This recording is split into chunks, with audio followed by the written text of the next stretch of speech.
Ladies and gentlemen, what's happening? Happy Monday evening, stateside in the United States, in these great United States of America. How's everybody doing? We're coming to you live from various locations across this wonderful country. I don't know why I'm so patriotic today. Sorry, I've just watched some Helldiver videos. Leave me alone. I am one of your co-hosts, Crash, joined by my other co-hosts, Buff and Blue. What's up, men? Howdy, howdy. Man, I don't know. I just got all patriotic right there. Why you feel like you're patriotic, you're kind of out of place. I think it's that daylight savings time, the whole spring forward. Yeah, that might get us fired up. Dude, it's bright out right now for the first time in like fucking months. It's crazy. Makes me very happy. So I realized that it messed up all of my people's who watch my streams overseas in Europe and stuff like that. They're like, "Why are you streaming so early?" It's like a whole hour earlier. I was like, "Listen, it's 10 o'clock here where I'm from. All right." So right along those weird stuff. Right along those lines, I would like to use this tiny platform that I have in our small corner of the internet to say, can we please just leave it alone? Right. Leave it like this so we have daylight after we get off work and just stop changing the time. It's fine. Just leave it alone. Can we do that? Thanks, guys.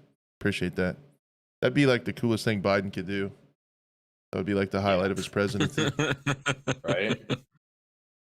This isn't a political podcast. The thing with the thing with the place and the Come on, man. Come on, man. What you guys been up to? Anything cool? Blue, what do you got going on over there? Let's see. This weekend I got you guys mixed up on the screen. I'm Buff. Nice, Let's go. That's what it is. I hate it here, man. I am BlueTheRobot. Buffnerd Gaming here, guys. I'm gonna go message someone on Twitter now because I'm mad. And even Blackout saw I went live on Twitch for a little bit, so the podcast was starting to stream. Oh man, we're okay. I'm gonna fix it. I'm fixing it. Oh no, I'm moving stuff around. Here we go. Oh, now it made me lose my Chrome window. Hello. But I don't know. I haven't really been doing too much this everything. Yeah. I haven't really been doing too much this weekend. I feel like shout out Blackout. This is awesome. Dude, I lost it again. Cool. Oh. Got it. We're here. It's fine. It's fine. This is live. Nobody production panic, team, guys. Nobody panic. All right. Blue, you talk about your weekend. Go. Yeah, I don't know. I really didn't do much this weekend. It was very chill. I think it was just kind of basic. I did I put up a shelf in the garage. That was my weekend. I went to go grab a shelf, some bins. I did home stuff, I love which is stuff. Nice. I did. You know what? It is nice that I can fit both the truck and the shelves down below or in the garage. So we're good. We got it, boys. Nice. I played a lot of games. You played a lot of games? Actually did. You? Dude, mostly American Truck Simulator. I saw that. Yeah, that's cool. I like that. Are you playing anything, Buff? You're like a COD refugee. Are you just I play a little bit of Resurgence Warzone, but yeah, I bought the new WWE game and I've been messing with that a little bit here and there. I haven't really sat down to get some good time into it, but yeah, I kind of really haven't been playing many games. I'm just so sick of COD. There's really no shooters to play that I want to play, so gotta get your kind of biding my time. Yeah. Let's do some trucking, man. I'm ready. Hell yeah! You can always talk me into that, dude. I had so much fun every time I do trucking. It's so fun, man. I had we did the Songify, so people in Twitch chat could request music and stuff with channel points, and so people were playing some crazy ass music. I was drinking bourbon. We were driving semis. Man, just a great time. Pretty American right there, man. It was just pretty American. Yeah, that's good stuff. I like it. And then, yeah, so exactly like we planned it, last week after the show, a whole bunch of stuff happened the very next day, and the exact same thing is going to happen this week. So like last week we had our show, and then Battlefield talked about Bloom, like they're adding visual recoil that nobody asked for, and all that stuff. All right. And then there's some Helldivers stuff going on, and then this week, tomorrow is Battlefield Season 7 gameplay, as well as any confirmed full entire raw mission gameplay of Grey Zone Warfare the day after the podcast. So we continue to be absolute heroes of timing. We are the best timed people out there, and we're just going to do the best we can. Grey Zone Warfare, man. I'm ready to see it. Do I have to pretend like I haven't seen it? I guess so. I haven't seen it, so I'm excited. I'm excited, man. It's really cool. We saw we did see the little clip that they posted last week, right? So we can talk about that. Good. That looked good. I liked how that looked. I mean, that was so short. But you know, obviously, that tells us what we're going to be seeing. So I thought it looked great. So for 20 something minutes of gameplay coming tomorrow or whenever it is, Yep. I'm pretty excited. Tomorrow, 10 a.m. Central. Mara posted it's going to be on IGN's YouTube channel. Like 23 minutes of like just take that clip and go out 23 minutes. So I'm excited to see the full thing from like seeing the base and getting on the chopper all the way through, like the whole loop. I'm pretty excited to see. What else is going on? Man, I just love trucking. Tomorrow, like we'll talk about it in the quick shots. Rainbow Six is a new season tomorrow. I'm going to try to get back into it this next season. I played a big long session of Rainbow Six the other night. Had a really good time back at the Battlefield and stuff like that. We did get some cool feedback on the YouTube. Somebody, I sent it to you guys. That was cool. They talked about wanting to see, talking about some games that are already out, not necessarily talking about leaks and new stuff all the time. Talking about occasionally games that are already out in sales, stuff like that. So we're going to talk about PUBG. I launched my merch Friday. Whoa. Jeez. Oh, just completely glossed over that, huh, Blue? Come on. What are you doing, man? Forgot. I was like, wait. Oh yeah, I did do something big last weekend, and just put up a shelf. No big deal. I just put up a shelf and launched this giant new media conglomerate clothing company. Not a big deal. Come on, man. You gotta get with it. I hope it goes better. Busy, man. I hope it goes better. Throw the links in chat for everyone.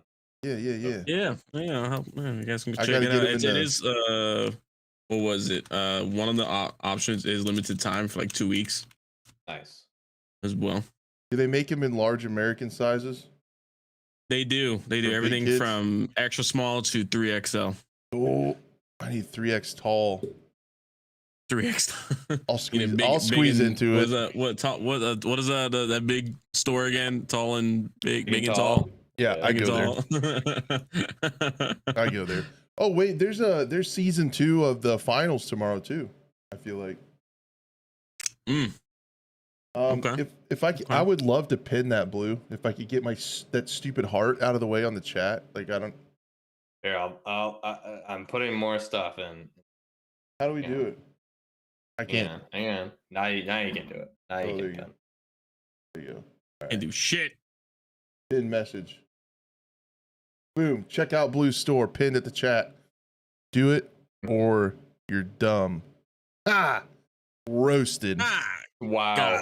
But I got the shoot. I got the shoot in the gas mask. That's what it was too. That week. Nice. And it was like 85 degrees with like 90% humidity outside. I was wearing a hoodie and a gas mask, and you know. And I guess who forgot to bring an extra pair of ear pro for the cameraman. Oh, good job. So I was like, I thought I had like, usually I carry like a big thing of like just like orange, you know, just in ear extra earplugs. And I was like, I don't know where I put them.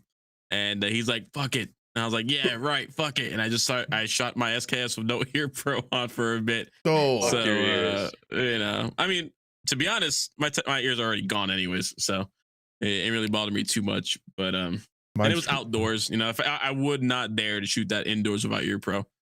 Oh, yeah. Yeah. So, but it was fun getting back to the range. I got my first time getting mud on the Forerunner as well. There you go. Get a little Yeah, mud yeah. on the tires. Breaking it Yeah. in. Nice, man.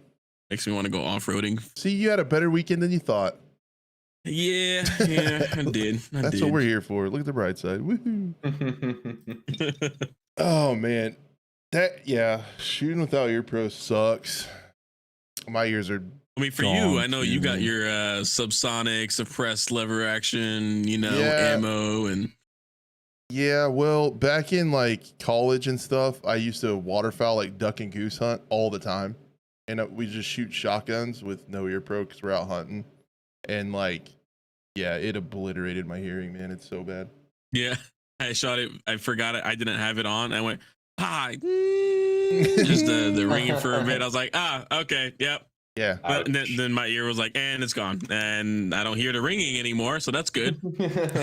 that's right. Some Don't people, hear anything else either. hey, some people call it going deaf. I call it you're getting used to it. It's just your body adapting.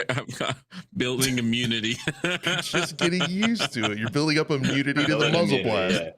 Fine. Yeah. Now you have super ears. I like it. I It's like evolution. the mindset.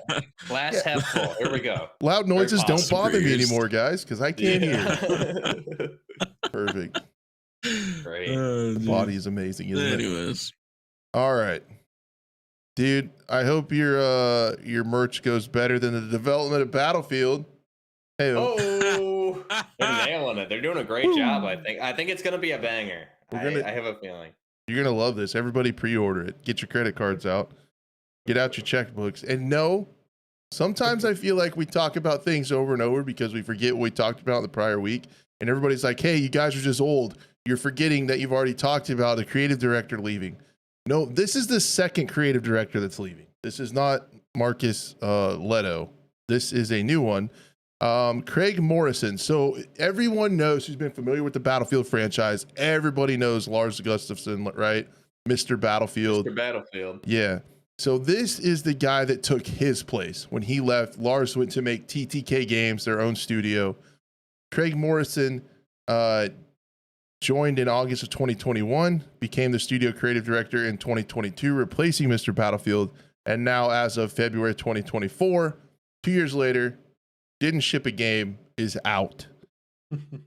So this marks the second time a creative director has left the franchise in 2024 alone, which is this is via Insider Gaming. They say it's typically something you would see happen at the end of a project. And it goes on to recap Leto leaving. But it doesn't feel good. There's still a lot of time for them to turn the game around.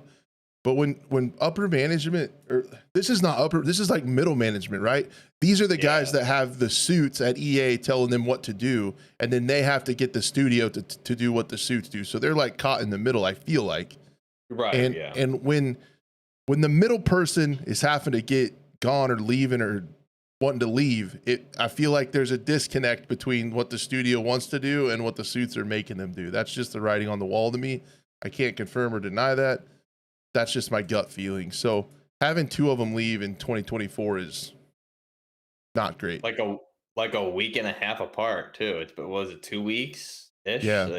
I mean, it's definitely not a good sign. To your point, you usually see this the end of a project. I mean, and also just look at it this way: if things are all going swimmingly over at DICE and Battlefield, you wouldn't have. Technically, this is like the third big name that left, just because we did have the other person who was above Marcus at Ridgeline leave right before him. So you wouldn't see all these people leaving, and you wouldn't see Ridgeline getting closed down and absorbed into Criterion. I think is what is happening. So yeah, definitely not a good sign. Clearly, things are not going well over there, and I think my intuition, kind of what you said, Crash, is creative differences. It feels like probably upper management is pushing, more specialists, more goofy this and that, and probably the people that have been there who have just been leaving in droves are saying, this is not Battlefield, this is not what the fans want, and they're not going to be a part of the sinking ship again. Because I think if they do continue with kind of what we think they're going to be doing, that's the end of Battlefield, honestly. So Yeah, you get again, it. go ahead. I have a hard time like saying the next game's gonna suck because there's still quite a bit of time left, and you never know. But it just doesn't feel good, and you get really serious deja vu, right? You have these creative directors leaving, and then you have the suits. You have Laura Miele saying everything's great. There's a lot of good progress. It's going great. It's Yeah. like exactly the same thing that Saving happened face. last time so far. It doesn't feel great. Definitely can't believe anything she says because True. I don't even know if she's ever seen anything Battlefield related, to be honest. I think she's looking at her talking points and reading them because Yeah, and if Her PR team came together to try to, save what they could. The next Battlefield is ahead of schedule. It's going great. All right, this is last year's script. Just say it again. All right. just do it again. Yeah. We've already done this. We played this one before. It's the greatest hit. Keep it running. Yeah. So man, I don't. And you try to think like, what are they making? And it just seems like Not a with Battlefield they've been so scared to be Battlefield. I feel like Yeah. they've back in the past they've copied Call of Duty. They've really tried to copy their own other IP with Apex Legends, with that and the specialists and stuff like that. And now they're going to try to do Battlefield as an ecosystem with mobile involved, with cross progression and stuff like that. Should Just what Call of copy Duty's their old doing. game. Yeah, dude, it's just like they won't make their own game, and I feel like these creative directors know what needs to happen, along with the studios as well. But then you have the EA and the suit saying, no, we got to chase dollar signs. We have to inch up those earnings per share. We got to get a few cents on our earnings per share. This is what is working for other people. This is what we have to do. So, and then it just feels like and it's they don't want to be not stuck what in the your- middle. Yeah, and it's not what your fan base wants at all. It's just insane. Read the room. It's just crazy to me. But is there? That's the most frustrating thing, I think. We all love Battlefield, but what the heck? But do you guys think there is a universe where making the best game you can doesn't make the most money? So they really just need to do like what COD has done. And a lot of people like my age who played Call of Duty for a long time and stuff and are just not happy with where their franchise is going, but it's making more money than it ever has. So I see a universe where they make a Battlefield game that we don't enjoy, but they still make a ton of money with it. Kind of like Call of Duty does with their skin economy. They're making more money than ever before. And it just, the community doesn't enjoy it either. But that's I think it's what I because said last time, though. I don't know What? if you guys remember that what I said last time. what did you just say? what it was like. It's the new players recognize this as Battlefield. Right. They never played the OG Battlefield. Oh, Same yeah, thing with the Call of true. Duty players. So I don't think they're making games for us anymore. They're making games for the new generation, the new crowd that enjoy microtransactions, that grew up playing with microtransactions. So I don't even think we care. I don't even think they care about this. What is a demographic anymore, because they're making hands over fist when it comes to money, because people are out there spending their hard-earned, disposable income on skins. Because now you got to think about it. You got kids that were born mid 2000s that never grew up during the early 2000s, late 90s. The way those games came out, that are 18, 19, 20 year old now, that have their own money. They have their own jobs. They're able to spend that kind of that type of income to pay for those skins. So I don't know. I think it goes deeper than just figuring out what the audience wants. I think they know what the new audience wants. I don't know. It's like maybe a little bit more conspiracy theory ish, but then again, I got my tinfoil hat downstairs. So I would say this is just, I don't have any data to back any of this up, but I would say just the only data I have is the Steam charts. Is like whatever the peak was for 2042. It peaked and then dropped down below, like below 10,000 for how long on Steam. Now that's just Steam alone, but I would argue that And thanks, it's Bevo and Womeister Yeah. for Thanks, the guys. chats. Appreciate it, guys. I would argue, I mean, that's probably very true, Blue. But also, that's a small portion of the audience, judging by this. If we're just going by Steam charts and how long was the game below 10,000, so you have 100,000 at peak when the game launched, and then I know it surpassed that a little bit more recently. But I would Mhm. say, that's okay. So you have your small portion of the new audience who may be doing microtransactions, but the majority of the player base left after the first couple days because it wasn't a Battlefield game. So if they produced a Battlefield game and did microtransactions, the best live service ever, like they said, and made it appealing to everybody, right? A little bit of like core Battlefield, new battle, whatever. You're gonna make more money. So it just seems like, okay, a Yeah, that's corporation the right loves way. money. Yeah, they love money. Why wouldn't they do it the right way? Because I would love to see the data, but I mean, clearly by the player counts and everything for that game, like they're not making as much money as they should or could if they actually produced a good Battlefield game and had the right amount of microtransactions. Which, I mean, we've gone into that before in numerous times of the channels, what that would look like. So yeah, I Yeah. mean, but I think you're right. But it's just Yeah. whatever is going on, conflicting It could be management a small style, amount. whatever. It could be a small amount on PC, but I'm also thinking like the console uh, population as well too. There's probably people that have 2 games installed on their console only: Call of Duty and Battlefield. That's probably the only games they play. Warzone, that's it. Think about also how big those games are memory wise when it comes to console as well too.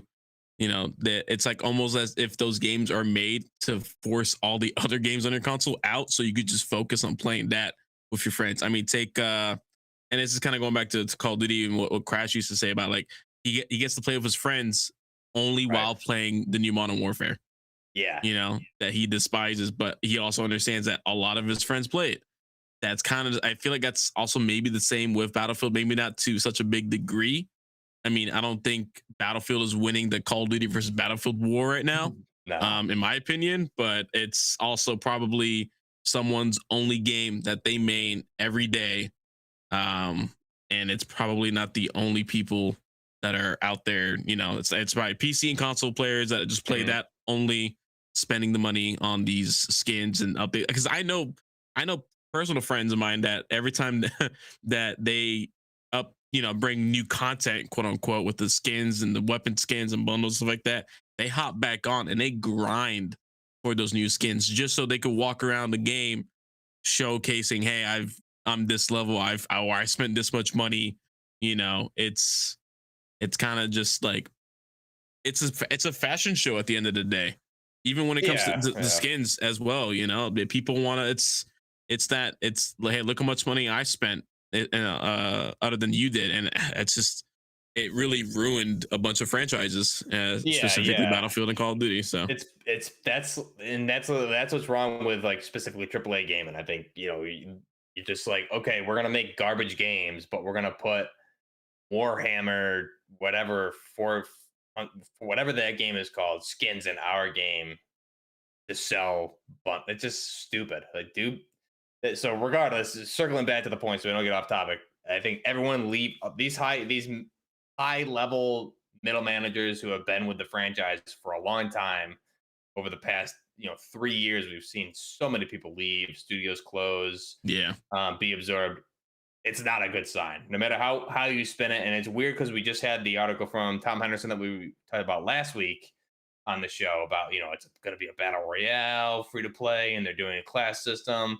That all sounds great, but is that really the case if everyone's still leaving the yeah. companies? So it just I don't I think we're gonna have to wait and see, but it doesn't sound good to Highly me. doubtful. Yeah. Yeah. And just like Blue said, when you're talking about those skins, at $30 a pop, man, it doesn't take that long before they're making a ton of money. They're so expensive. And you have so many people like came out in that Xbox lawsuit. Like 80% of people with PlayStations only have Call of Duty installed on there. Something wild like that. You have that many people playing it. It doesn't take a huge percentage to buy skins to be making a ton of money. It takes less players to make the money they were making back then. Yeah, 100%. Yeah, I mean, they buy 3 skins and they've spent more than they have For the game. on Yeah. the game. That's just 3. Yeah, and then you got the battle pass that people pay, you know, every year or every month for, stuff like that. So, I mean, subscription services are a big thing now too. And I'm pretty. Oh, I know, especially for Battlefield, EA Play. The only time I've played Battlefield 2042 is through the subscription service. I have yet to buy Battlefield 2042 myself, and I know people that pay every month just to play EA Play or Game Pass or stuff like that. That they also get a chunk of, and that's a pretty big chunk as well. That goes to their earnings as well too. So yeah. Dan in chat had a really good thing that I just want to bring up, kind of a counterpoint to us, and it could be a possibility to just cover this whole topic from all angles, not just my pessimistic boomer point of view. He says, how do we know that Ridgeline and these creative directors weren't meeting expectations and Vince and Pella didn't just save us from a shitty campaign and narrative? That could be true. Like, that's the other side of it too. Maybe they weren't doing a good job and they got him out of there. So that's a possibility too. So it's important to look at all sides of it, and I definitely appreciate the counterpoint as well. I saw we don't know PGSO and chat too was like, maybe they just don't want this next game on their resume because they probably know how bad it might turn out too. So that's the other side of it. That could be a thing. Maybe they want to save their own face. That's the other side of it. But yeah, like I said, to me, as someone who is also in middle management myself, let me tell you, as someone who's in middle management, if things are going good, it's because your boss is doing good a job. If things are going shitty, it's because you screwed up. The shit always rolls downhill. So I can just literally see from these guys' point of view that it's the writing on the wall to me is that you got the studio that wants to do one thing, and you got the suits that want to do another thing, that want to follow trends, chase trends, get that cents per share up just a little bit. And these guys are stuck in the middle, and like you said, don't want it on their resume and don't want to deal with it. That's just what I think. But just leave. Yeah. But it's a fair argument. So before sometimes things just work out that way. Sometimes things just work out that way. Don't be sad. Don't be sad. That's how it works out. I'm really excited for more of that next year, man. Oh man, so pumped. Dude, let me do some of the voice lines, Dice. Let me do some of those. Come on, man. I don't know. Yeah, so how do we change this? I think there's going to have to be alternatives out there. Delta Force could potentially be one. The other game that I feel like we forget about is War Dogs that Bulkhead's making. The one that Lassie is a CM for. He left YouTube to be a community manager. I think it's just a waiting game right now until good alternatives come out. I mean, we've had plenty of alternatives that come out and just fail, aka Battlefield killers. You know, and I think you guys need to show what you want with your wallet. No pre-orders, no paying, no paying for the next game because it's just there with all your. I don't know. It's because I know like my brother and since I know he just gets every single Call of Duty every single year, no matter what. And I'm just like, dude, like, come on, man. It was like, but all my friends have it. Oh, okay. Well, there's that argument too. So I think I completely agree. People are stuck in their ways for sure. But I mean, if Battlefield's going to go in a new direction, other games will step up and do Battlefield. And I think this is that renaissance that we were talking about, though. I think this is that time. This is again, this is like early 2000s all over again with like, that how EA and DICE became to be, So they came from Call of Duty Activision came from ex-EA.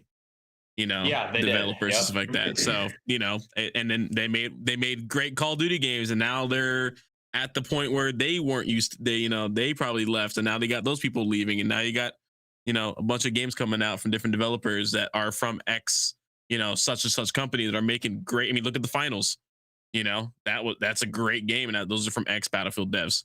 Yeah, and the other game is TTK Games, where Lars Gustafsson went, and then that War Dogs game, they're straight up calling it like all out warfare. I mean, they're using like Battlefield terms and stuff like that.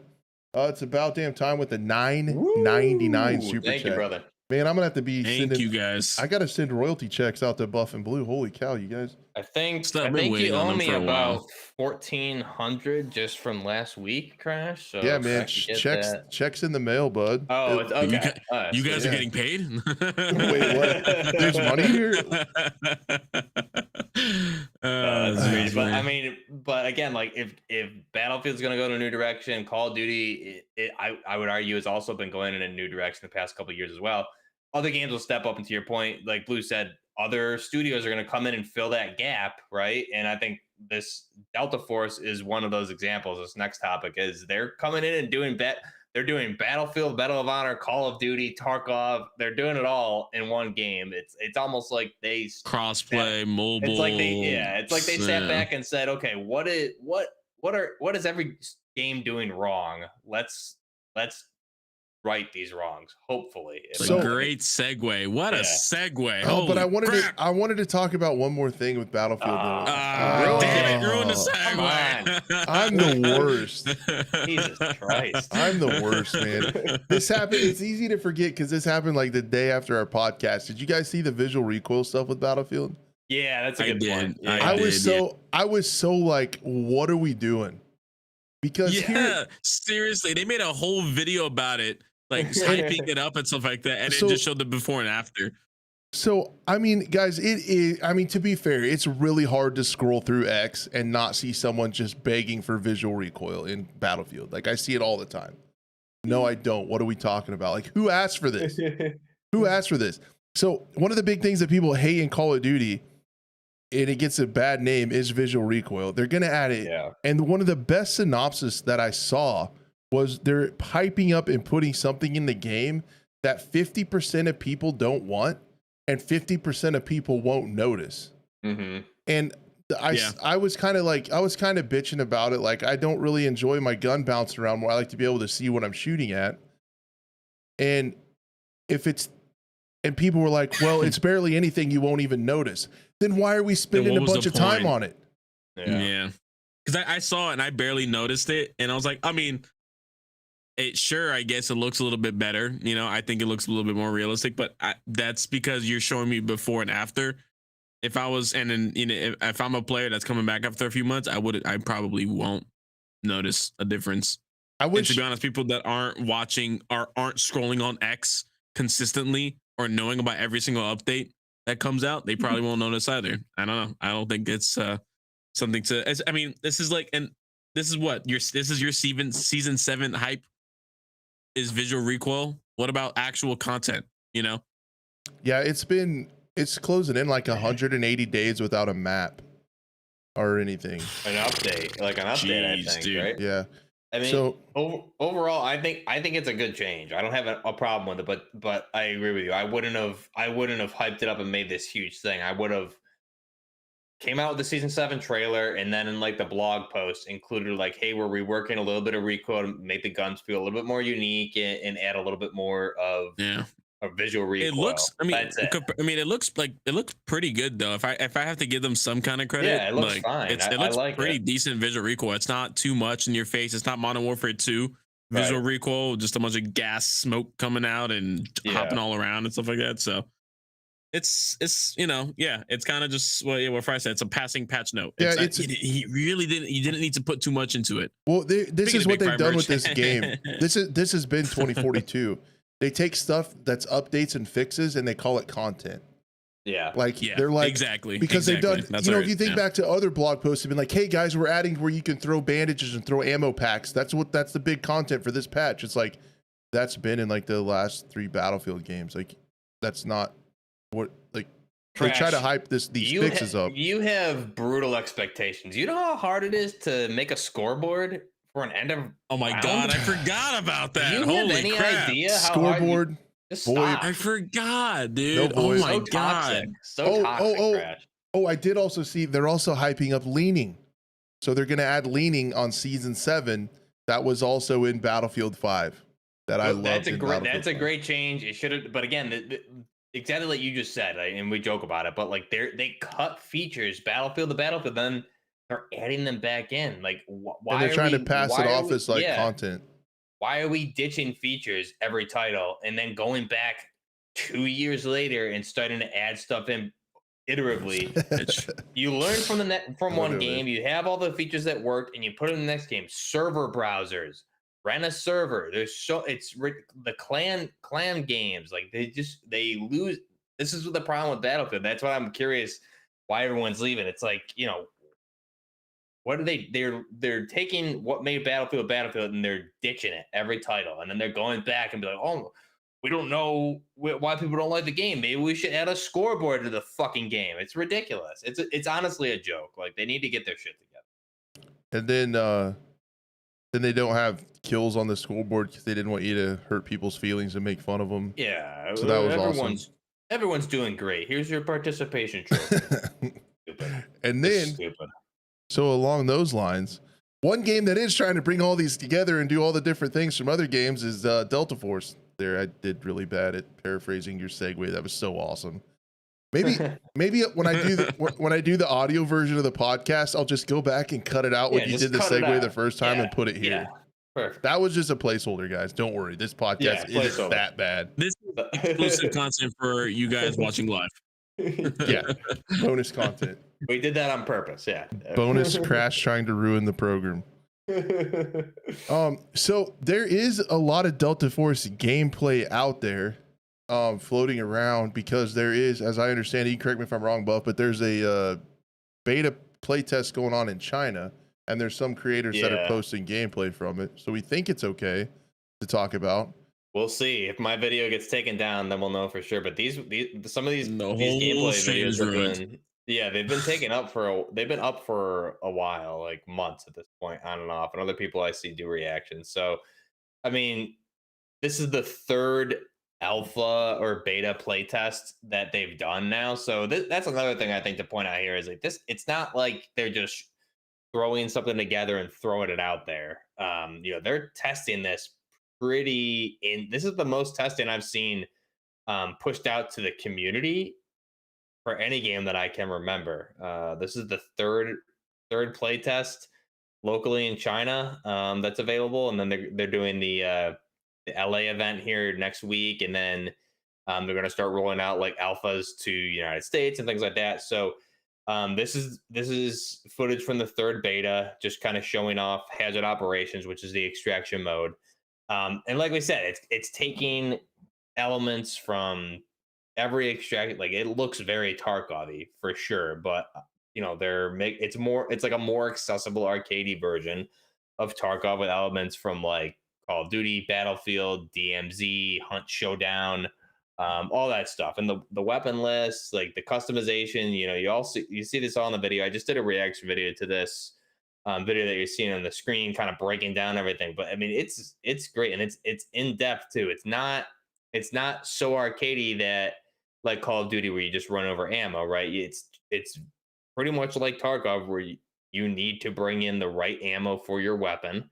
Make sure you have enough of it, and if you run out, you need to find the right ammo in game. And there's I gotta find GPUs again. Damn it. Yeah, and there's like this hideout area here that, I mean, you can see kind of the blueprints for it, and in the video before he gets into the gameplay, he walks through it. So it's almost like a staging area, which is kind of what we thought Battlefield 2042 was going to do, where you walk through this like home base area, you go to different areas and different people and get your upgrade your weapons, kind of like Ghost Recon Breakpoint, like when you're in your like hideout area there in the cave. So right there you can see it, like this is your hideout or home base area. So you go to these different spots, customize your character, customize your weapons, all that stuff. So, and then you deploy onto one of them. I wonder if I can bring in friends, Yeah, you can. Yeah. So the gameplay I've seen, like, you and your friends can be in that staging area all together. So it's really cool, man. They're doing a lot with this game, and I mean, I'm really impressed. So it has something for everybody, and I think seems like they're going above and beyond with all the playtesting. And they haven't even given a release date yet, other than sometime this year. So it seems to me like they're really testing this thoroughly, because they know that they have something big here. This thing, if it runs well, supported well, I think this thing's going to be a huge slap in the face wake up call to AAA developers. Are these guys I AAA? agree with.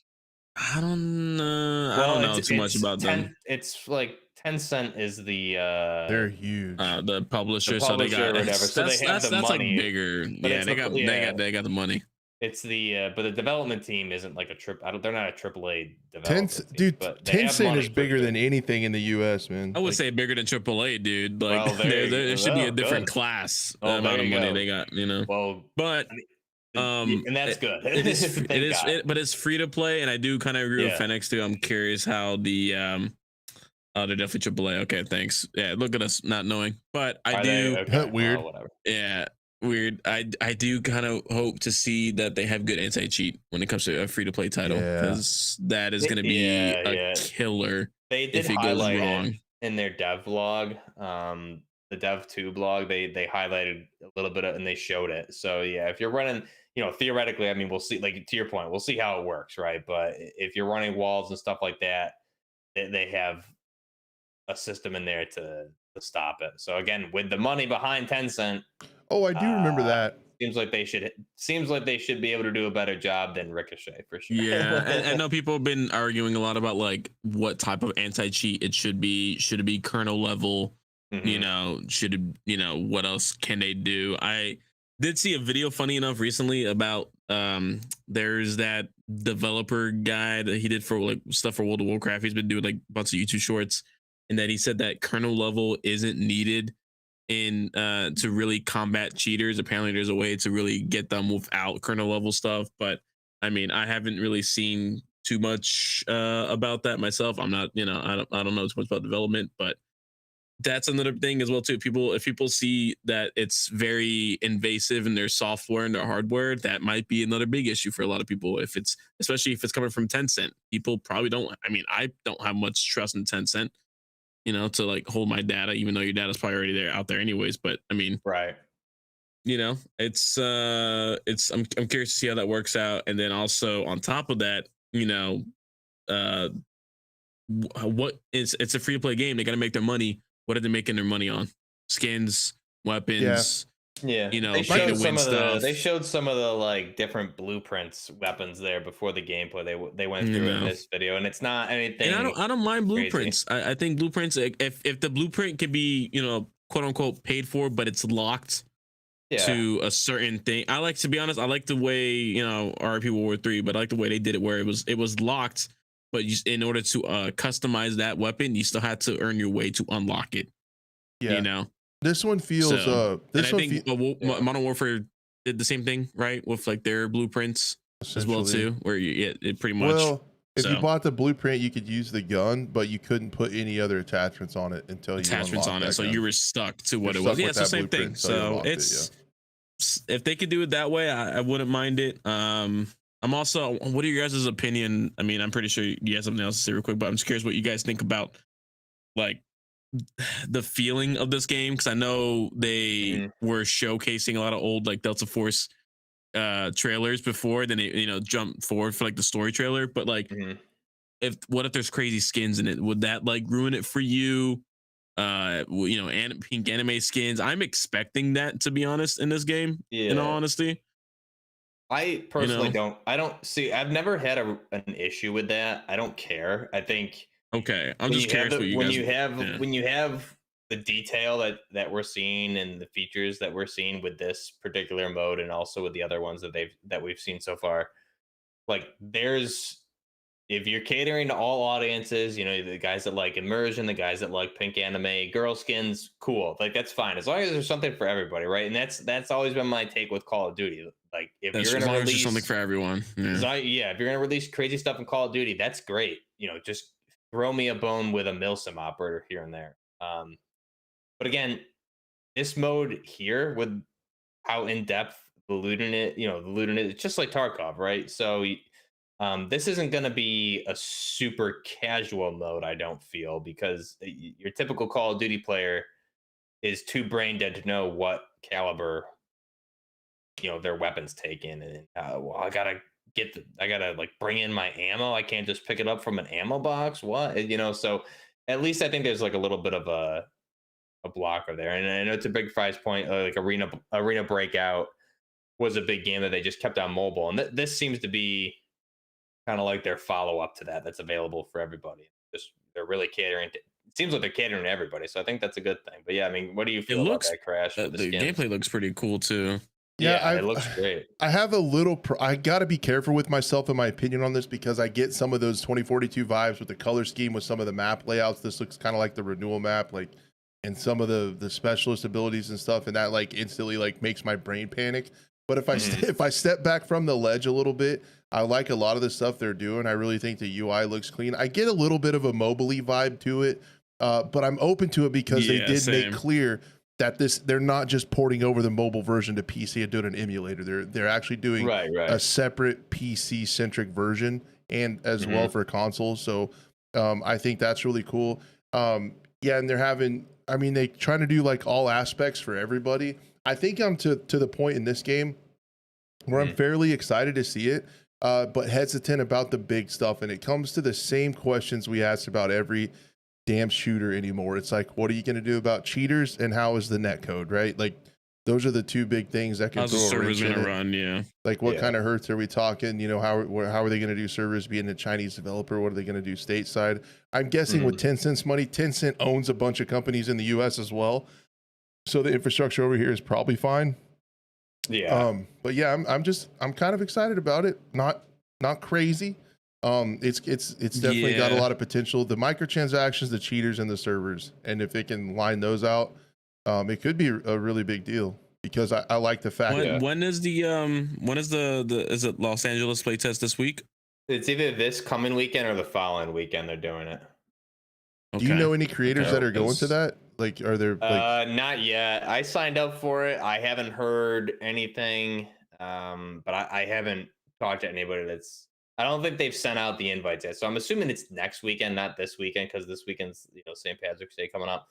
But we'll have to see. I think we're gonna see a lot more after that playtest for sure. But I will say the one thing that really makes me kind of at least makes me feel positive about this is the amount of testing they're doing. Like this is a beta or an alpha specifically in China, and this is the third one. So it shows to me that they're at least doing a lot of play testing externally outside of just their own QA testers, because we see with Call of Duty, like Raven, can't test anything, can't test their way out of a paper bag. So at least, they're putting it out there for the community to play, give the feedback, and they don't even have a release date yet. It's just sometime this year.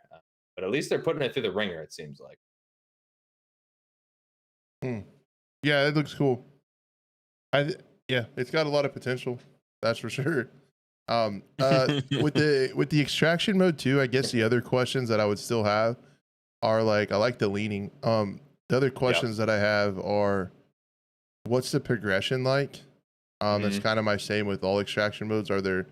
Wonder how many quests they're going to be, like how deep it is. Are there going to be wipes? Stuff like that. That's a good point. Yeah, I mean, what's gonna keep you coming back? Right. I think there's gonna have to be some sort of wipe or something, because it's really, to me, this looks like an accessible version of Tarkov, essentially. Like everything about this, if you play Tarkov, this looks like they pull a lot from Tarkov, which I'm happy. Everyone's always asking, is Tarkov ever going to be available on console? Is it going to be available on console? You hear that all the time. So this is the answer to that. So I think they're gonna do wipes. Progression. That's a great point. I think we saw how DMZ is a good example of how not to handle an extraction mode as far as like updates and things like that go. But this has a lot more content than anything we've seen from anything next besides Tarkov, I would say. So hopefully, like you said, it's promising. I like everything I'm seeing here so far.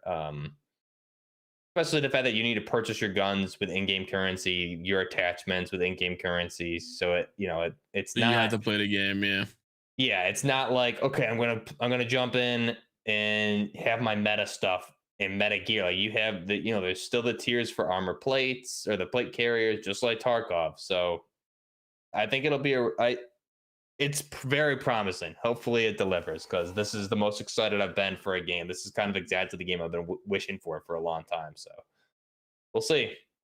Yeah, I think it's one of those games where I just need to get my hands on it Yeah, I'm and ready. really decide for myself because it's Yeah. hard to really see nowadays. It's hard to see other people's content and other people's gameplay and be like, nah, dude, I need to actually play it myself. Yeah. Yep. But you have seen more of this. You have seen more gameplay from this already than you have I'm from definitely like a little bit more Battlefield or on COD. board Yeah. now. I'm still again very hesitant about the way it releases, but other than that, Mhm. I'm a little bit. I enjoy. I mean, the HK416 model looked good. The weapon customization looked really cool. Mhm. I see what you mean too, where it's not you're not changing every single aspect of the gun down to its bolt carrier group, but I mean Right. it's pretty hands on from what I see. I Yeah. mean, they took the HK416 and the whole drum mag and bipod angled grip and the Mhm. weird, I guess that's a like a loophole type scope on top or something like that. But Yeah, it's an um, LPVO. yeah, so something and it just and then they changed out the butt stock as well too, made it more of that sniper DMR type stock. Mhm. Yeah, I think, and then I'm curious what the gunfights feel like too. I'm curious, like, was there like rifle ammunition? Was there 5.56? Yeah, I wasn't really. there's like There's different M62, calibers. M80. Yeah, there's different rounds for the caliber, Okay, same as okay, Tarkov. Yeah. okay, Yep. okay. Because So yeah, again, it's not that's super simple to. I see what you mean right. of the whole like. Yeah, it's gonna keep some people away, but some people might get Yes. really excited for that. Yeah. Oh, that's what. Yeah, and I think that's exactly what I've been pushing for years. I think that's what a lot of us expected from DMZ. But Call of Duty won't go Yeah. that in depth with anything. So I think that's at least you're gonna get like the try hard, you know, drop a 40 bomb with the mouth open thumbnails, looking like they're gonna ingest something. It's gonna keep that crowd away, thankfully, because they're With not. the thumbnail first. Oh. Yeah, like what is M62 versus M8? That's just a level that's too much comprehension for I think that generation. So this is good. I'm excited for it. We'll have to see. This is the Boomer Show, and I love it. Just facts, Crash. It kind What of can I is. say? Just It kinda straight is. facts. All right. You guys want to talk about PUBG? It's kind of my fault Do we're it. talking about it, but I'm excited. There's some good stuff coming here. I think this could be another thing that's a big deal. I know sometimes PUBG says something and it doesn't actually. I'm just waiting for the next game, man. That's what I'm waiting for, man. There isn't going to be one. From oh what yeah, I'm they told did from say this. that they were gonna. Yeah, They're porting. So the big thing is that they want to port this over to Unreal 5. But Blue, this might interest you. They're going to be working on an like a Halo Forge kind of thing, like a community driven content type mods type thing. Similar to Ooh. like the Unreal Editor. in That Fortnite. sparked my interest. Yep. So that'll be a lot to it. So what they're going to be working on is so UE5 is the big thing. I think when PUBG, because it's hanging in there, right? Like player numbers wise, they're adding a lot of maps and stuff. They've added tons of stuff to the game. They've updated it like crazy. It's pretty cool. When they port it to Unreal 5, I think it's going to get another just big time burst of players, because everybody who's a first person shooter player at some point in their life, I feel like, has played PUBG. But if they do something crazy like that, I think it'll get a lot of people coming back at least just to check it out. So some of the other crazy things are adding to PUBG over the course of the next year. Various in-game interaction features. So they want to do destructible map environments where you can use a pickaxe and like dig foxholes and stuff. Wow. So Okay. I saw that. Yeah, I'm looking at it right now. it's That's pretty crazy. cool. They'll be able to strategically destroy sections of buildings. We unlock the possibility for them to carve out new attack routes or construct defensive barriers. This feature hopes to go beyond the mere environmental destruction, infusing the game with an enriched layer of strategy and tactics. I think that's cool. Battlefield 5 had the fortification system that I was like, oh great, we're playing Fortnite now, but it actually turned out to be pretty sweet. So I'm holding judgment on this. I'm leaning on the side of that's going to be pretty cool. Yeah, I don't want to see people also just swinging around their pickaxe like crazy and just, can I build faster? Can I build a hole faster than you? Meta type gameplay. Yeah, I it's not. don't think that's going to be the case. Right, because PUBG does a fair job of like trying to stay grounded. So I can see like if you're digging a foxhole, it's not going to be like Fortnite where you just go and it's going to be like you're going to have to dig that son of a bitch. The destruction elements are expected to add dynamism to the game and create unpredictable situations, necessitating players to change their strategies and flexibilities according to circumstances. So that's going to be pretty cool. They plan to introduce some of these features in the upcoming April update, so like next month, and then adding to it. So that's pretty cool. Their objective for the year ahead is to reimagine existing worlds, offering novel experiences. So they're going to be fashioning environments akin to the 7th anniversary Erangel, which is set to launch on March 13th. So right around the corner, there's going to be a new version of Erangel, the OG map. They said these worlds will maintain their core gameplay while incorporating features or objects that specific to the season, collaboration, or mode, encouraging player interaction within these worlds. So they're going to be adding variations to maps for different seasonal type stuff. Which is pretty cool. And then they're wanting to shift the meta to empower non-mainstream weapons and driving the meta shift. So they're going to do like drastic gunplay updates every couple months to like keep that fresh and change, you know, which ones to play. Good. Yeah, I think that's pretty cool too. Introduce fresh possibilities to reshape the meta. They're adding gunplay labs. So allow features to test and offer feedback to the gunplay balance and adjustments under consideration. They're going to do arcade or changes in the arcade playlist and then get people's feedback, it looks like, before they bring it to live. So that's a really cool way to get community feedback on balancing updates. And then they're going to try to do, this is really similar to what we've seen with Rainbow Six in year 9. They're going to try to do more updates on communication every couple months, a new team system, and then survival items, character actions, and various modes. So they're going to add special modes. But they're going to do more content centered around dynamic actions. And this is the kind of stuff that gets me excited for their extraction shooter for like Project Black Budget when they start adding these things. That's what I'm waiting for. Yeah. Yeah. So, and I think this is right up your alley, Blue, because they're going to start to add stuff, portable zip lines, like stuff where you can build things and move around the map. Vehicle vaulting, co-op climbing that they've already added. You can give like your friend a boost over a wall, stuff like that. Different kinds of repair kits to be able to old fix school stuff. Medal of Honor vibes right there. Pretty cool. So I think they're testing stuff in here that they're going to put in Black Budget. I sure feel like that's cool. They're going to do skins and stuff for vehicles, progressive weapon skins, enhancing live service matchmaking. They're going to try to do a better job with matchmaking and map rotation and bot refinement, update to rank system rewards, RP, test server clans, and this is the other one. So they put this at the bottom, which is kind of wild, but this is where they actually say, as we embark on the exciting journey to transition PUBG to Unreal 5, we're simultaneously laying the groundwork for a user-generated content service. This initiative aims to empower players with the tools to craft and engage their own content, fostering vibrant, creator-driven ecosystems. So they're basically doing an Unreal editor in PUBG when they get it to Unreal 5.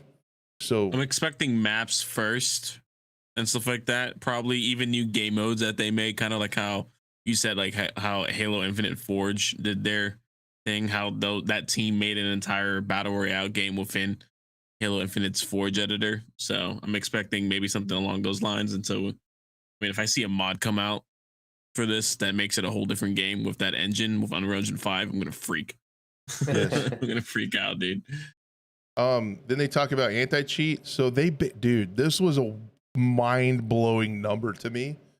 They banned 3.2 million players in 2023. Permanent bans, dude. An insane number, 33% increase. In their battle, they developed and deploying features to neutralize tools as anti-ESPA tackling methods used to bypass hardware bans. Yeah, they go in depth on all the updates that they want to do to anti-cheat, tracking illegal software used across all modes, preventing re-entry, keeping people out, using temporary suspensions while they investigate ban waves, and continued transparency on that. But dude, 3.2 million people banned, dude. So are those like permanent bans? How do they do it? Is it like IP hardware? I'm not familiar with their anti-cheat because it's hardware. You get banned, you just make a new account and you're back up and running. It's hardware, and I think that's why the number's so big, is because I think when they ban somebody, because they say they're working on getting people to bypass hardware bans, so they have hardware bans, and so people use spoofers to try to get around it, and they're working on that. But I think that's why this number is so big, because cheaters have a bunch of accounts. And since they hardware ban them, they get a bunch at a time. Yeah, that makes sense. Yep. Since it's free to Good. play now. That's wow. That's awesome. That's impressive. It's That's crazy. impressive. A couple weeks ago, I got on like a little PUBG kick after the last update, and first game back, got a chicken dinner. It's not a big deal, guys. It's not a big deal. I'm a gamer. It's fine. We played 4 or 5 nights in a row a lot, and I think there was one sus person, so That's it didn't not bad feel at all. It didn't feel bad. Yeah, that's good. Yeah, unlike like Call of Duty, you like every game, it's like, man, that guy's definitely. Yeah. That's got to be nice, like being able to play and just be like, man, that was a good gunfight. You know what Dude, I mean? that's why since there's enough people playing Battlefield 5 right now, you can use that BFV hackers website, and you can scan your server and see that it's clean.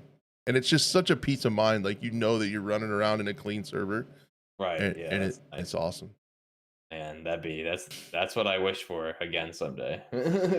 Maybe since PUBG is also with Tencent, that they'll give some of that anti-cheat info to Delta Force. Hopefully.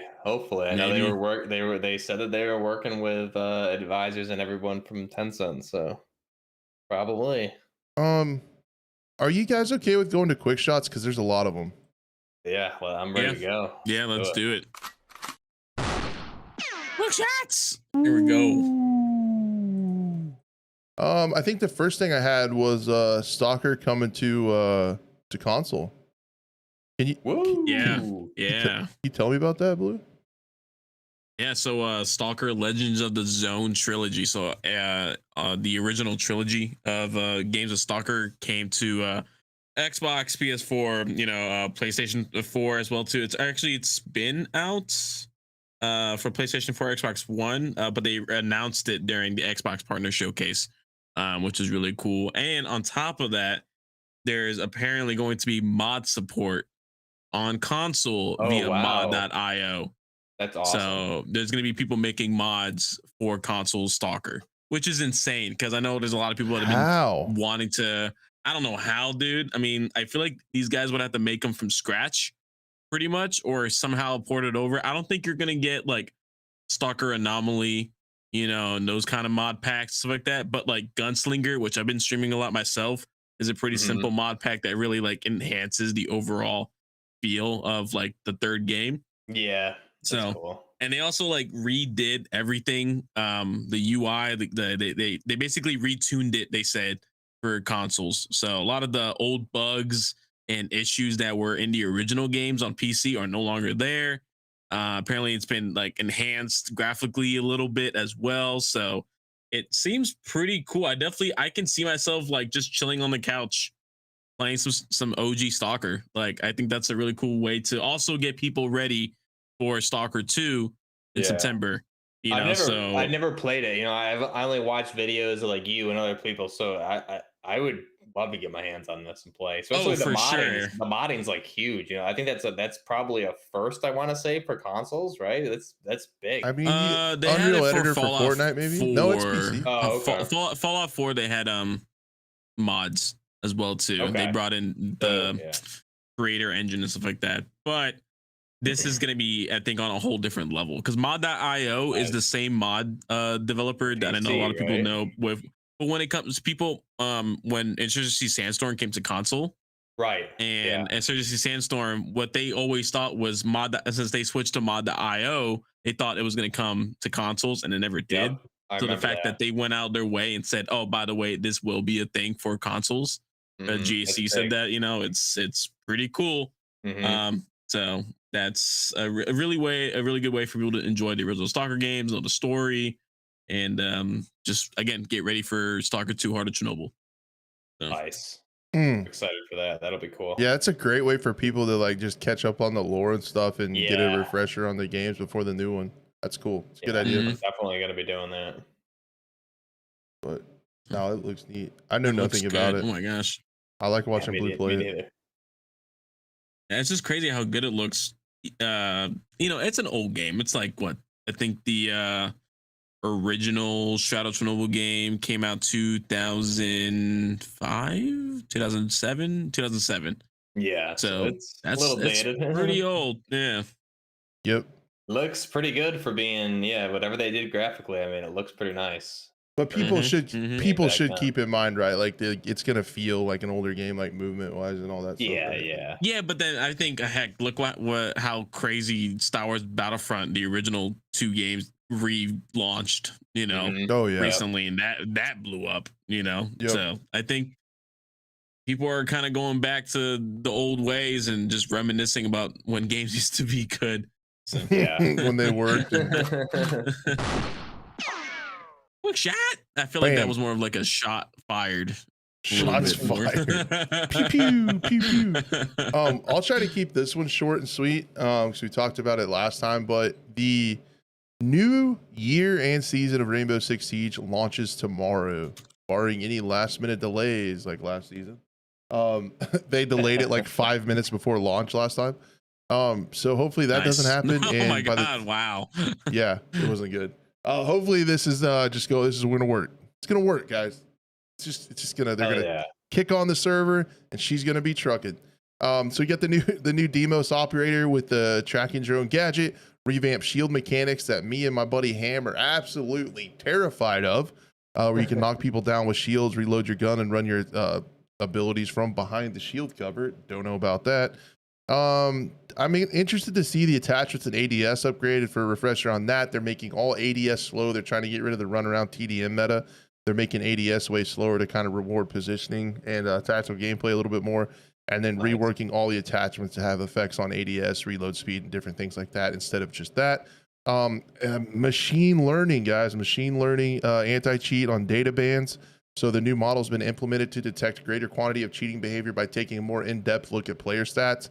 This will help us keep up to date with evolving cheating landscape and limit impact on non-cheaters. Hopefully they'll be able to hit ban waves sooner by having machine learning monitor player stats. Super cool. The locker, so like a big UI where you can see all of your cosmetics and stuff like that. Nice. Pretty cool. A zombie gets nerfed. I'm bummed about that. I love playing her. And LMGs get a little bit of a buff. Some repel improvements, trajectory visualization, a bunch of new training stuff. The new seasonal weapon skin looks pretty cool. Did you say there's going to be a firing range too? There already is. Oh, sick. Yeah, there's already a really nice firing range where you can set up. There's different stalls. So like in one stall, you can just shoot a target, change attachments, test recoil. In another one, you can actually break and shoot through barricades to see how that works. And then on the far right stall, you can actually have AI dummies like a shooting gallery, have them move, change it to headshots only. Oh, awesome. And practice aim like that. They're adding also an AI mode that's kind of similar to the terrorist hunt that they unfortunately took away. They're adding a mode where they're going to have AI bots like all around the map, just run around and warm up like that. So, dude, I feel like I'm surprised you're not screaming about how excited you are right now, because it seems like the perfect update for you. I'm not screaming because I've been through this before with Rainbow Six Siege quite a few times, That's and true. Yeah. I'm terrified that the servers are going to go down and stuff like that. But man, you also want to be very excited, but you're kind of hesitant on being excited. Yeah, all the changes, really all the changes except one or two. Like the shield ones is a little bit scary. I don't think it'll be a huge deal. Like the shield mechanic things are going to be like, you're going to get punched by a shield in a 1v1 in like 10 seconds left in a situation you probably wouldn't win anyway, but it's going to be frustrating when you get knocked down and can't control your character and get shot. Like that's going to be rage inducing, but in the grand scheme of things, it's not a huge deal, and hopefully they'll balance it if it's a problem. And then the one thing I'm a little bit bummed about, man, is they're adding the trajectory pre-visualization for throwables, so you can turn that on. And all the different gadgets have kind of different trajectories. You'll be able to see like a white line where your throwable will go. And I thought that was kind of a skill gap thing, right? Like you had to learn how to throw vault cams, or you had to learn how to throw ace charges just right. They have their own kind of drop to them. And I just thought that was kind of a skill gap. So I mean, and so now being able to rip C4s, like rip and throw nitro cells and see exactly where you can get them, people are going to start, because they're pretty challenging to throw because they're heavy feeling in game. You're going to start getting hit by some nutty nitro cells, man, on attack. It's going to be silly. So we'll see. People are going to make some nutty nade throws now, but we'll see how it Yeah, I plays out. prefer it with I prefer it without like the trajectory showing. I think I agree. It is like a skill gap, but also it also just feels good when you like yeet a grenade and it's just perfect. And you just Yeah, I'm so but I mean, so good. yeah, and I think it's more satisfying whenever you learn how to do that. It's like, man, I got this Yeah, nitro cell yeah. right over this barricade because I've been practicing, and I like Yep. rather than just line up the line and let go and it goes. Like, I don't know. Yeah. But Yep, other than I that, agree. other than that, I really like everything else. I'm excited to see how it plays with the slower ADS time. If the TDM meta is still going to be a thing where people just run around the map and shoot. We'll see. Quick shot. What else we got? What's on? What's up next? I wanted to talk about that thing you were talking about with Grants the Demon and Helldivers 2. This seems funny to me. So this is kind of hilarious. This was like a couple weeks ago, but I never we had so much topics to cover, we never really got to it. Especially with the latest update that just came out, it kind of just like makes it out a little bit funnier because there was a guy apparently going to just joining random teams, and his username was Gans the Demon. And apparently all he would do was basically troll, and just kill your player, the Helldivers, before they either extracted or during, just completely being an a-hole, especially with like random squads and stuff like that. To the point where like the whole community rallied around. I saw like Instagram posts of like Helldiver 2 Super Earth news that would come out and be like, this is a traitor to democracy. Yeah, And they would go around and he had a hit on him. So anytime that's he would so be in funny. a group of someone, if they recognize that name, they would basically shoot him on sight or kick him out, most likely. That's awesome. So it's really funny that this game has just brought so many people together. As well, also there was a post, and I forgot to put this to the production team. There's a new X. well, there's the mechs as well too that were getting teased. Apparently, developers were like joining random games and just showing it off. That's So The they would, developers they seem pretty funny. Like they seem awesome. yeah, literally drop the mechs for players to ride in, or APCs with like machine guns on top. Oh, And yeah. they were really showing it off. And then there was that Tien Quan, which is a planet that they made it like a thing where the whole community had to get together to liberate a planet to unlock mechs.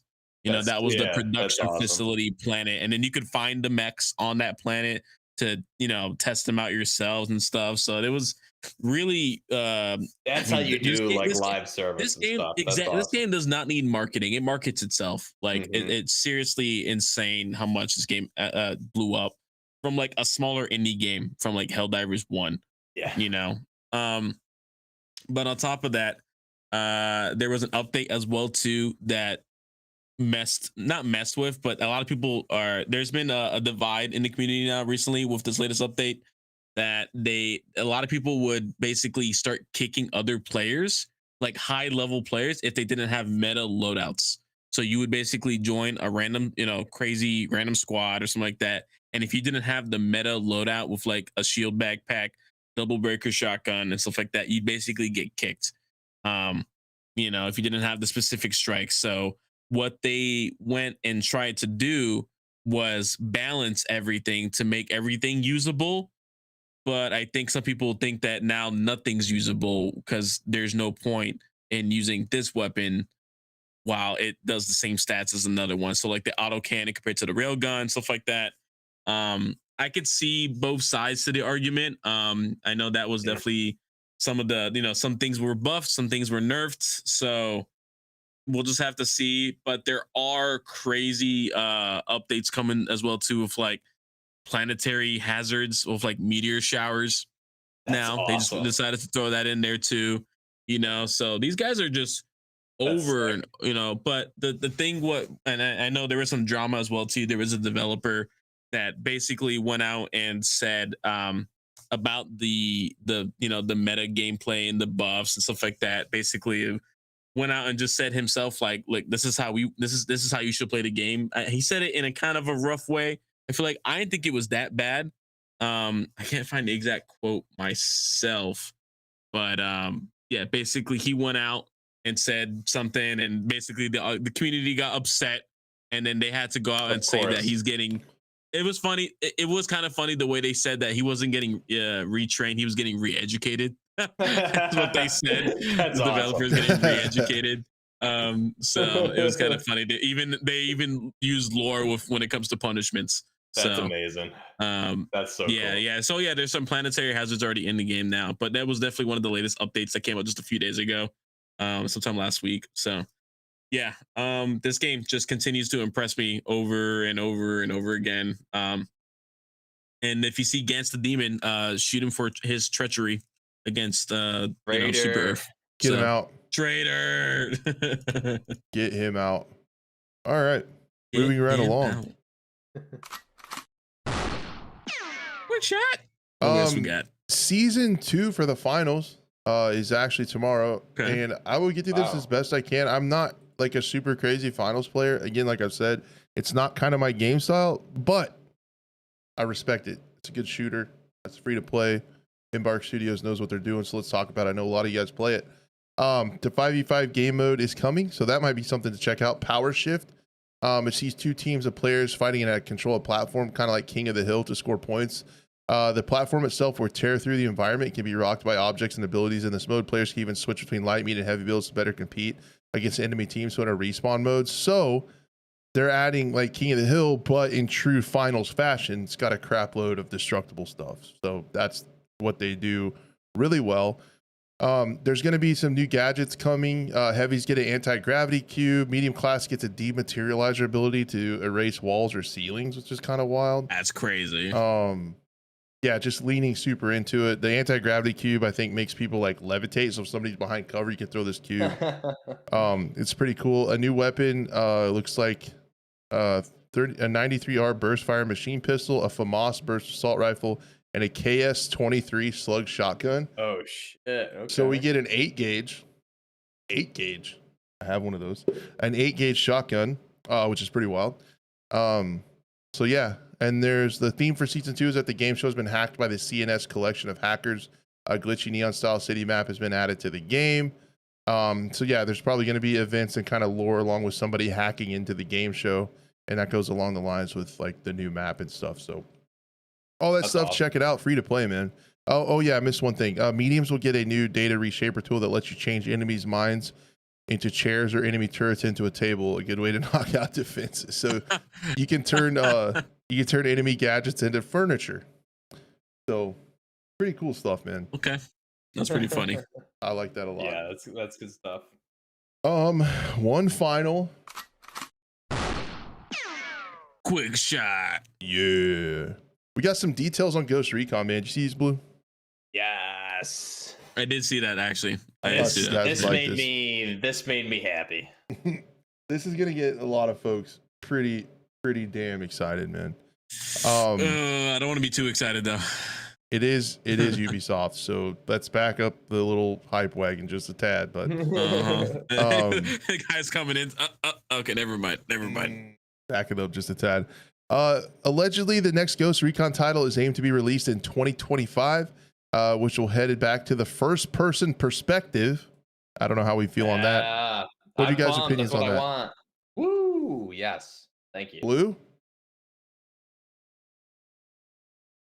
I want to be excited. I mean, we saw the first-person mod for Ghost Recon. Breakpoint and yeah, and Wildlands too. Yeah. It should have been released like that from day one, or at least had that option. So you're a fan of first person? I'm curious to see though. You know, they keep saying Milsim in the article and stuff like that. You know, so it's like, don't get my hopes up again, man. Is Ghost Recon going back to its roots, maybe perhaps? So, well, even though. What was it? The old Tom Clancy was also third person as well too, right? It had some. They had some third person games too. Yeah. Well, okay, like later on, like Rainbow Six Vegas too, stuff like that. Rainbow Six Vegas, Warfighter, like they were. They had some third person too. So, yeah. Maybe we'll see. I always wish both. it was like you said, if it was an option, right? I mean, for multiplayer, you kind of I would like to be able to fluidly switch improve both of them would be cool. Obviously, for multiplayer, you'd have to like have one mode, for third person, one mode for first, because the advantages of third person. But for the single player environment, like I personally, I would just like go like Wildlands at Breakpoint.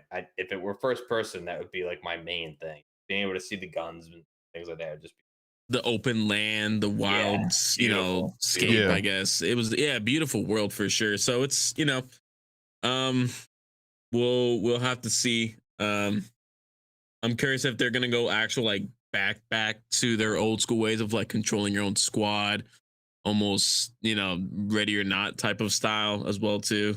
So So yeah, calling we'll it see. Milsim is pretty wild.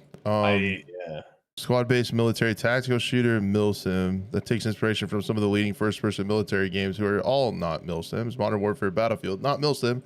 Squad and Ready or Not, getting closer. Squad and Ready are the only two that are like the Yeah. Milsim type games on that list. Yeah. Project Over is set during the Nine-Man War, which is located in a hostile southeast country that's seen hundreds of thousands of people die as a result of war crimes. It's understood the plot of the game evolves around the Ghosts, your team, infiltrating the war zone to carry out secret missions and to locate a trailer. Looks to take heavy inspiration from Modern Warfare series with some potential dark or controversial missions and segments.